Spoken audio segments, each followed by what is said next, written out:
Alors, dimanche dernier, nous avons dit que nous allons terminer notre petit survol là, du royaume de Dieu à travers l'Ancien Testament jusqu'au Nouveau Testament. Et nous avons mentionné dimanche dernier que l'Ancien Testament anticipait le Nouveau. Puis nous avons répondu à la question suivante dimanche dernier. Qu'est-ce que c'était que l'Évangile ? Et l'Évangile, bien, d'après le Nouveau Testament, c'est la venue du royaume de Dieu. En tout cas, d'après l'Évangile. Je parle d'Évangile, l'Évangile, on va tous se mêler. Mais d'après les 4 évangiles, hein, l'Évangile, c'est la venue du royaume de Dieu. Jésus l'a commencé en disant « Repentez-vous car le royaume de Dieu est proche ». Et l'Évangile, on peut le définir en rapport avec le royaume de Dieu, mais on peut le définir de différentes façons, l'Évangile, n'est-ce pas ? On pourrait résumer l'Évangile dans un mot, c'est la grâce, par exemple. Il y a plusieurs manières de résumer l'Évangile. Mais nous avons dit que l'Évangile, c'était pas simplement ce que Dieu faisait pour nous. On avait dit que c'était l'Évangile, c'était aussi ce que Dieu a fait en rapport avec ses promesses. Vous vous rappelez de ça ? On a souvent tendance à avoir une vue un petit peu courte de l'Évangile et de concevoir l'Évangile en rapport avec ce que Dieu fait dans ma vie. Mais l'Évangile, c'est bien plus grand que ce que Dieu fait dans ma vie. L'Évangile, c'est l'accomplissement des promesses. Et nous avons lu dans Actes la réponse de Pierre, quand les gens ont le cœur touché, puis qu'ils disent qu'est-ce qu'il faut faire. Ben, Pierre dit repentez-vous. Et puis les gens ont dit auparavant, la foule disait ils sont ivres de vin, parce qu'il était rempli de l'esprit. Puis Pierre, en donnant son discours, il va rapidement expliquer en disant non, ils ne sont pas ivres de vin, ils sont remplis de l'esprit en parlant de la prophétie de Joël. Mais Pierre va passer beaucoup plus de temps à expliquer ce que c'est que l'Évangile. Il ne va pas passer énormément de temps à défendre les chrétiens qui étaient remplis d'esprit, en essayant de convaincre par A plus B qu'ils ne sont pas ivres de vin, ils sont remplis de l'esprit. Mais non, Paul répond très vite à la question, et puis il s'en va sur l'essentiel. L'essentiel, c'est l'Évangile, c'est que Jésus-Christ, il a été annoncé. Ça fait partie d'un plan, il parle des promesses, il parle de l'Ancien Testament, il explique ce que c'est que l'Évangile. Et l'Évangile, c'est donc l'accomplissement de quelque chose. L'Évangile, c'est l'accomplissement des promesses.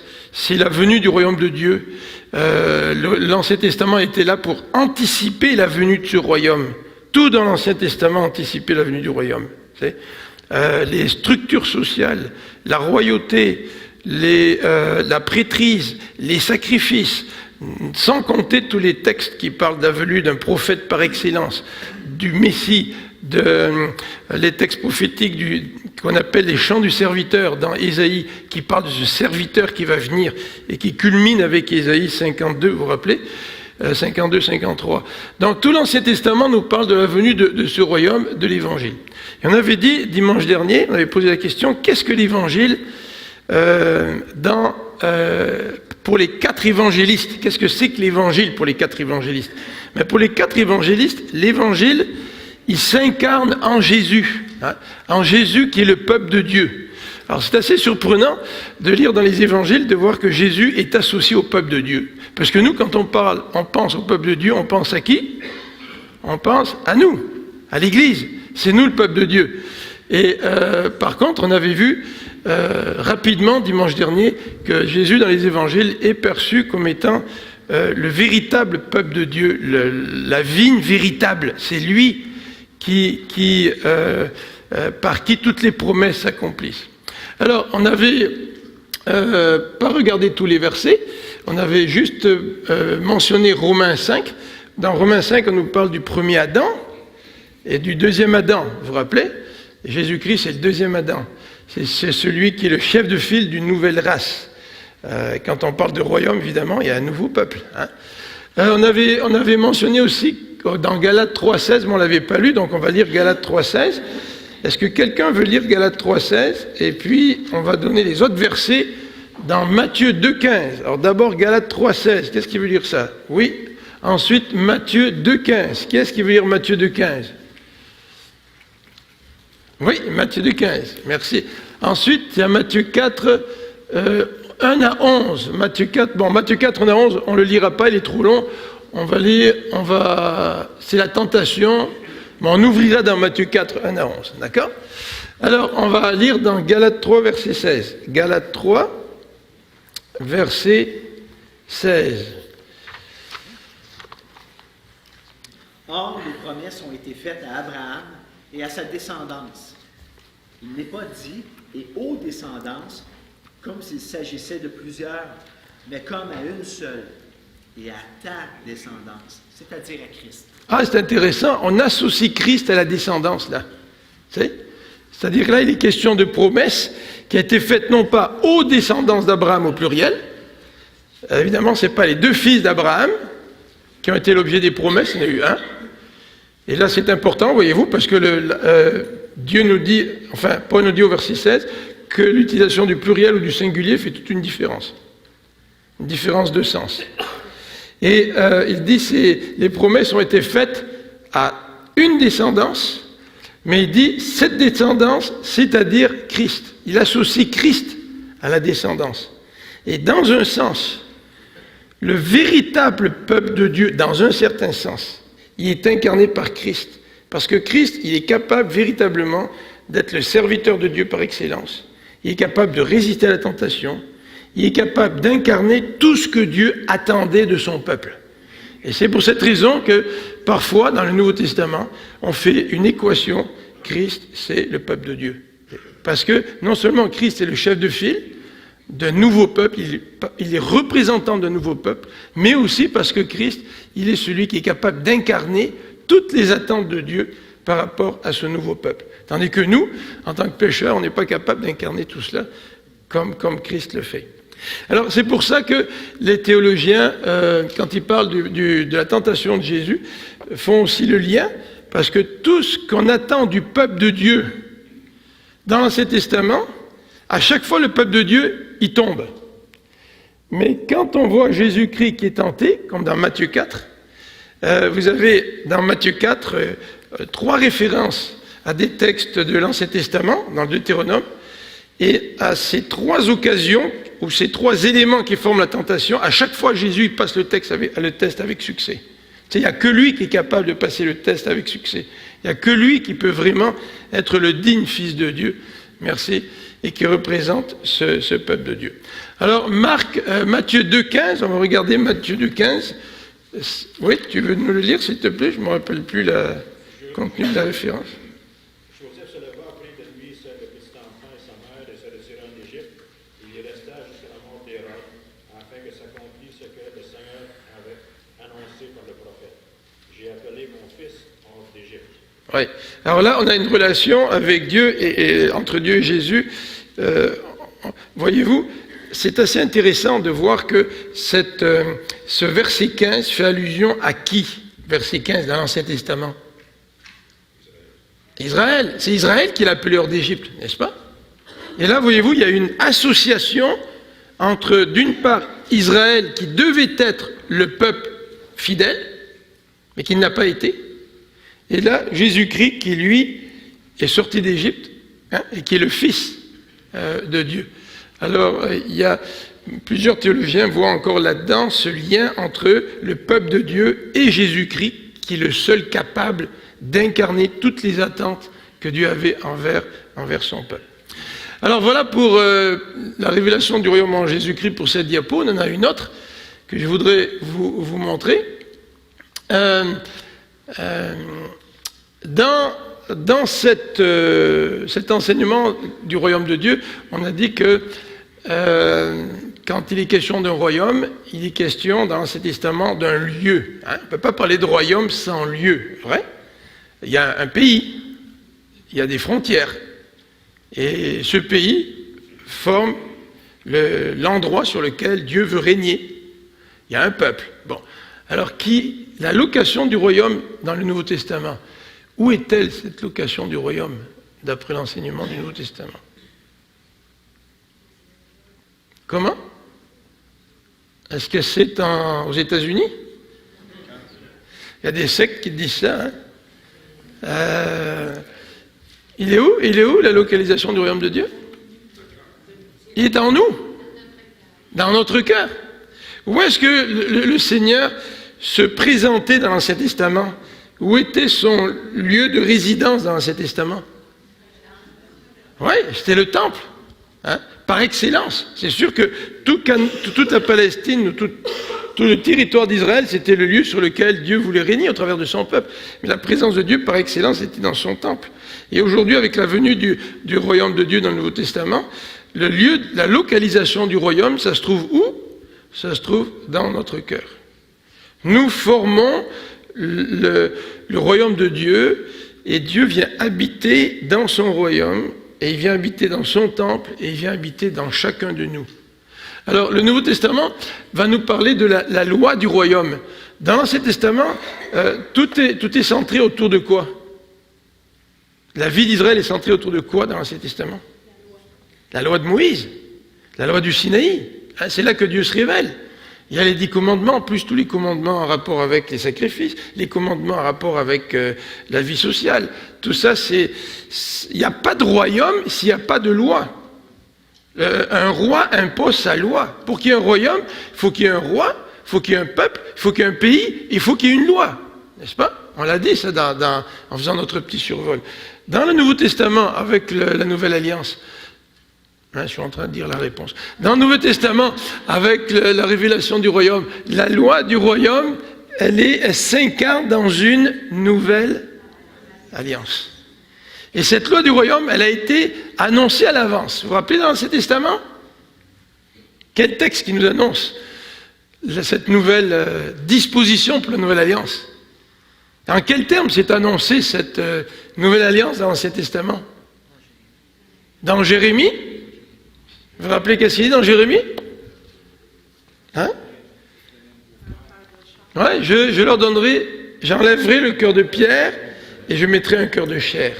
Donc, dans l'Ancien Testament, il y avait l'alliance du Sinaï, bien sûr, mais quel était le signe de l'alliance dans l'Ancien Testament? La circoncision. Alors, la circoncision était un signe, comme quoi le peuple faisait partie, enfin, celui qui était circoncis faisait partie du peuple de Dieu. Et puis, par contre, la circoncision était un signe extérieur. Et quelqu'un pouvait être très bien circoncis sans être fidèle à Dieu. Mais là, Dieu est en train de dire, dans la nouvelle alliance, avec la venue du nouveau royaume, je vais faire une opération, non pas une circoncision, mais une opération qui va toucher le cœur même de la personne. Il va y avoir un changement à l'intérieur de la personne, parce que je vais enlever son cœur de pierre et mettre un cœur de chair.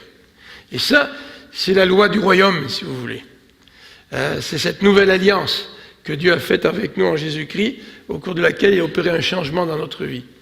Alors, c'est intéressant ça, parce que vous pouvez croire que Jésus est Dieu, vous pouvez croire en Dieu, vous pouvez lire la Bible, sans avoir subi cette opération de changement de cœur. C'est vrai? Moi, avant d'être chrétien, j'étais élevé dans une famille chrétienne et je croyais en Dieu. Avant de devenir chrétien, j'allais à l'église. Avant de devenir chrétien, je savais que la Bible était la parole de Dieu. Avant de devenir chrétien, je savais que Jésus était mort sur la croix pour mes péchés. Je savais tout ça. Mais je n'étais pas chrétien. Parce que être chrétien, c'est passer dans la salle d'opération de Dieu. Pour que Dieu nous change le cœur, qu'il transforme notre cœur de pierre en cœur de chair. Et quand dans ton expérience, tu cries à Dieu, tu dis « Dieu, sauve-moi », et qu'en même temps, Dieu change ton cœur, là, il y a salut. D'accord? Il y a salut. Si moi, je veux que Dieu me sauve, mais que pour Dieu, ce n'est pas encore le temps, il n'y a pas salut. Alors, je peux très bien être religieux, connaître la Bible, etc., venir à l'église. Vous savez ce qu'a dit un des chanteurs chrétiens là, qui est mort dans les années 70-80, là, Keith Green. Il a dit, c'est pas en allant au McDonald's que ça fait de vous un hamburger. C'est pas en allant à l'église que ça fait de nous des chrétiens. C'est pas en croyant que Dieu existe que ça fait de moi un chrétien. Qu'est-ce qui fait de moi un chrétien? C'est quand Dieu vient changer ma vie. Il vient opérer une régénération.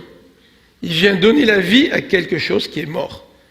Alors, si ce matin, tu vas à l'église, tu crois en Dieu, tu sais qu'il existe, tu sais pourquoi Christ est mort, mais tu n'es pas sûr que Dieu a changé ton cœur, la seule chose qui te reste à faire, c'est de supplier Dieu jusqu'à ce qu'il fasse. Tu ne peux rien faire d'autre. Est-ce que tu peux apprendre d'autres versets par cœur? Est-ce que tu peux te forcer à aller à l'église encore plus souvent? Est-ce que tu peux essayer de faire encore davantage de bonnes œuvres? C'est ça qui va faire que Dieu va te sauver? Non.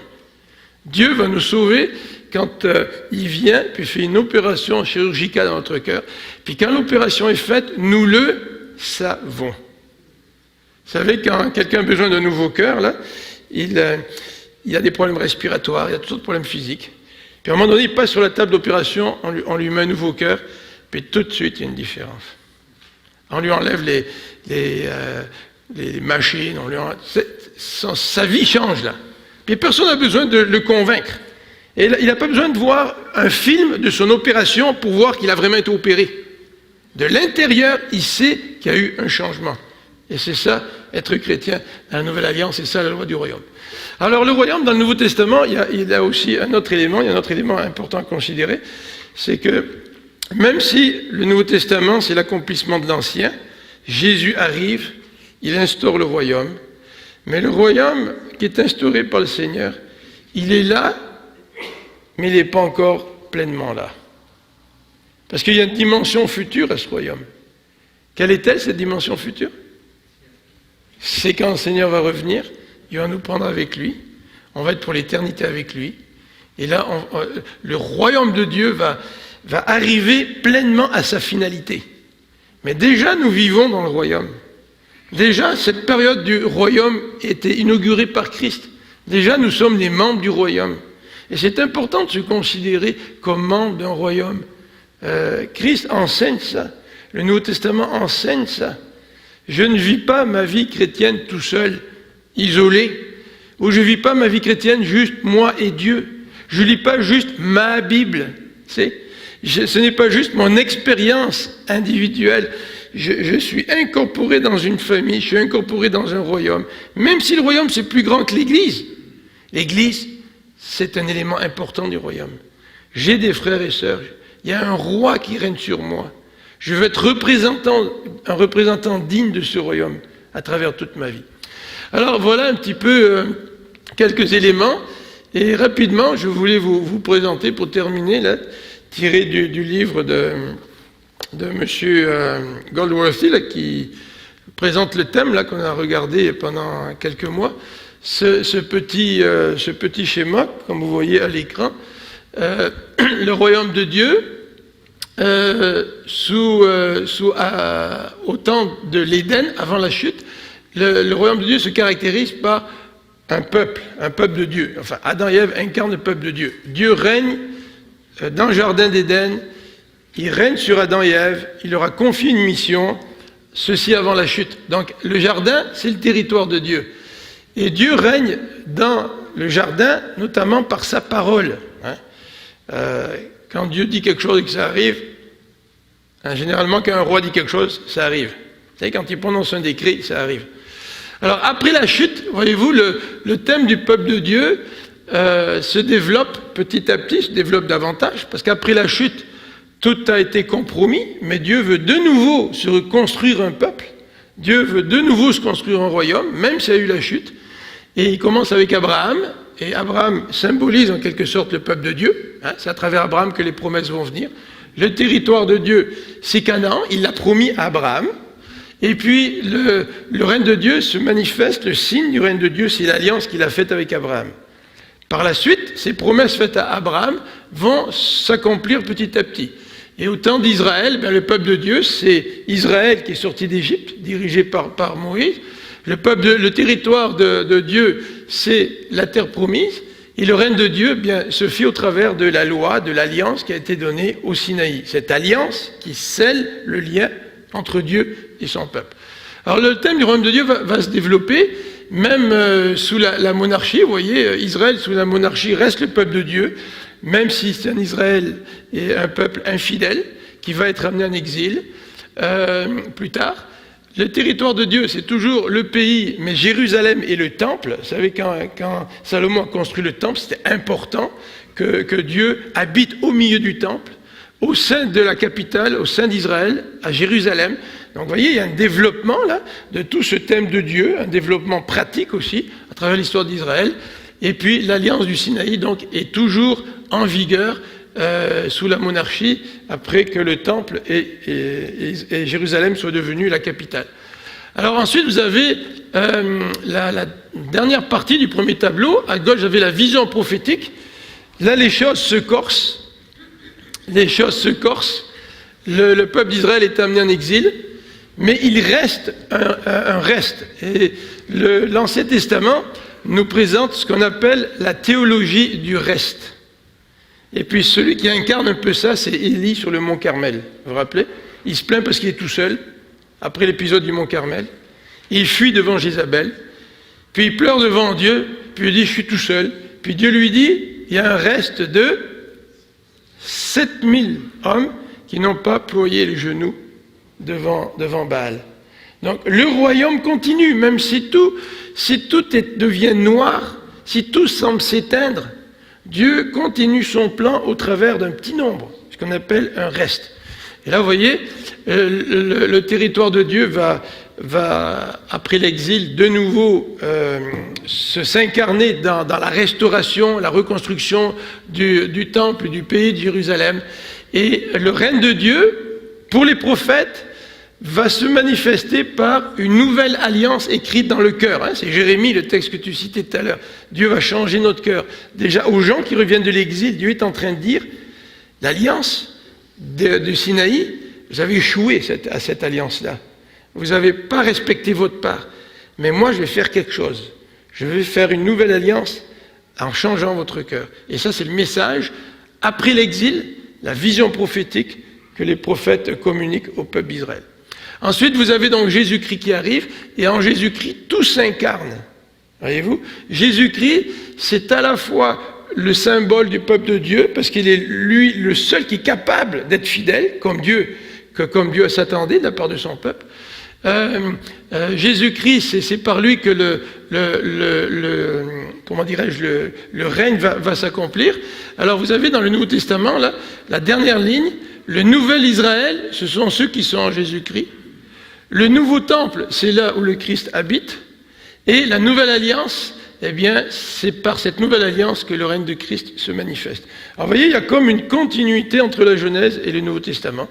Puis on aurait pu rajouter au schéma une dernière ligne pour montrer l'aboutissement final du peuple de Dieu lors du retour de Jésus-Christ. Lorsqu'on sera en sa présence, on sera dans les cieux.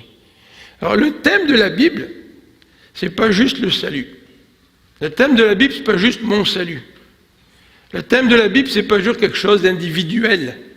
Le thème de la Bible, c'est le désir de Dieu de se reformer un peuple après la chute et de pouvoir régner pour l'éternité sur un peuple qu'il aura racheté, un peuple qui va l'aimer, un peuple qui va l'adorer, et un peuple que Dieu va transformer complètement pour le libérer totalement de l'influence du péché et des conséquences du péché. Alors ça, c'est un peu tout le résumé du message biblique. Et dans ce message, Dieu sauve des individus pour les incorporer dans son royaume. Et chacun d'entre nous, nous sommes des manifestations de l'action de Dieu dans notre vie au travers du salut. Mais le message de Dieu, c'est plus grand que le salut.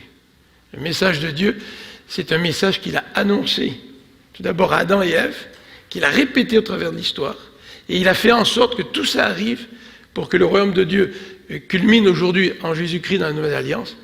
Et parce que tout ça s'est arrivé, nous savons que le royaume de Dieu final va aussi arriver au retour de Jésus-Christ, puis que nous allons participer à ce règne éternel, à cette adoration éternelle en présence de Dieu, dans la félicité et dans l'adoration de notre Dieu et de notre Maître, de notre Roi, notre Seigneur.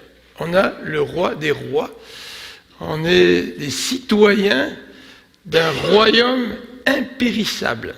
Alors je ne parlerai pas des visions de Daniel. Vous vous rappelez quand il y a le royaume avec la statue là, d'or et puis tout ça, mais avec des pieds, vous vous rappelez, d'argile. Et ces royaumes-là tombent. Mais le royaume de Dieu, il ne tombera pas. Le royaume de Dieu, il va continuer à se développer.